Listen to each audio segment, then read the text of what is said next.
Hey everyone, today I want to talk about a common condition you've probably never heard of, which is functional neurological disorder. So this is a condition that I have, which I've also made a video about, so if you want to watch that, I'll link it up here or in the description box below. This video is about explaining what it is, explaining its symptoms, the processes of diagnosis and treatment. Disclaimer, I'm not a medical professional, but I want to share my understanding and personal experience to spread awareness for this disorder. Whether you're someone living with FND, know someone living with FND, or just curious in general, this video is for you, so let's get into it.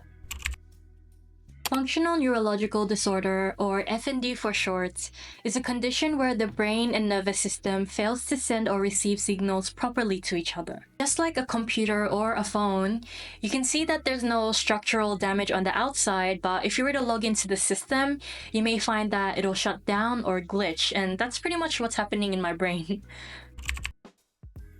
The symptoms of FND can vary widely. For me, I experience muscle weakness, muscle aches, fainting spells, paralysis, seizures, tremors, and more. Other symptoms include dystonia, tremors, swallowing issues, tics, and visual impairments.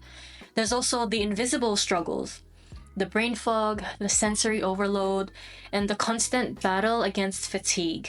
There's plenty more symptoms that I haven't listed because the list can go on forever. Since this is a complex brain network disorder, this can affect any part of your body. So there are many factors involved that can make the brain vulnerable or trigger FND. And there have been recent studies coming out to explain what is happening in the brain. There have been functional scans to show parts of the brain that are active or underactive when people have FND, but there's still much more research that needs to be done. However, what we do know is the risk factors involved with FND. For example, biological, psychological, and social factors can be risks to this condition. People that have experienced physical injuries or pain can trigger FND. Traumatic experiences can make you vulnerable to this as well, but I will say that you don't have to have gone through a traumatic experience for you to have FND. At the end of the day, they are risk factors but not root cause, which often gets confused by a lot of people and even healthcare professionals, which is actually a huge reason why there is stigma around this condition. But it is very real, debilitating, and painful, and anyone at any age can get FND. In terms of the diagnostic process, there isn't a blood test you can do to get a diagnosis or brain scan as well. The brain scans that they do perform for people with FND is mostly for research purposes. But in terms of getting diagnosed with this condition, is approached through ruling in the positive clinical features of functional symptoms. So in my case, they were checking off positive signs of functional difficulties like my tremors, seizures, speech loss, and paralysis. I couldn't move even if I tried, and they saw that. But it took me going to the hospital multiple times and for my symptoms to get really bad until they took me seriously, which unfortunately is the case for a lot of people with FND. For some people, it has taken a long time for them to get properly diagnosed, which delays their chances of receiving treatment early, which can make things even harder, and that needs to change. Treatment for FND takes a multidisciplinary approach.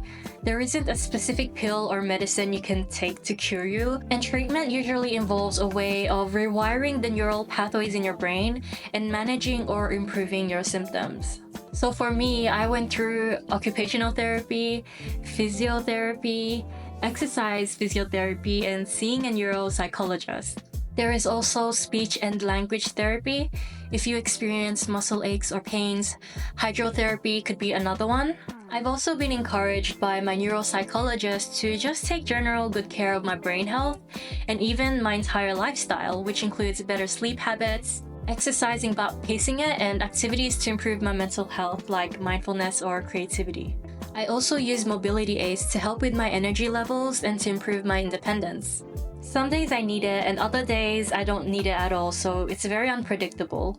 It does involve a lot of work though, and symptoms can potentially be reversible, but it is a lifestyle change, and depending on the symptoms you do have, you may need to explore different kinds of treatment options out there to help manage those. I'm a lot more in tune with my body now, so I'm very intentional with my time and energy. I give myself a lot of space to rest. On the other hand, I also do activities to rewire my brain so that it's challenging enough to improve my symptoms, but not too much where I'll just shut down.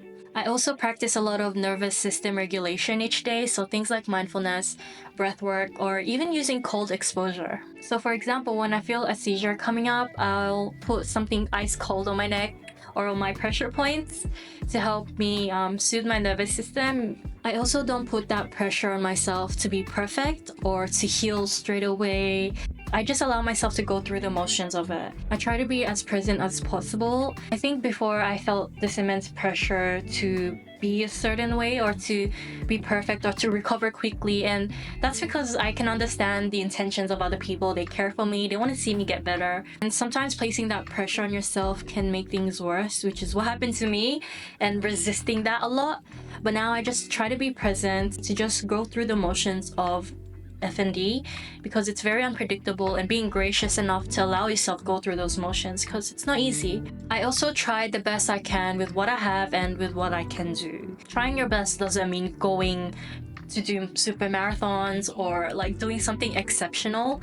It's, being in tune with your body and your needs, caring for yourself emotionally, mentally, and physically. If trying my best is just laying in bed because my whole body is aching, then I'll do that. Even if it means canceling on family or friends because of a flare-up that you're having, that's okay too. You're trying your best, so give yourself grace.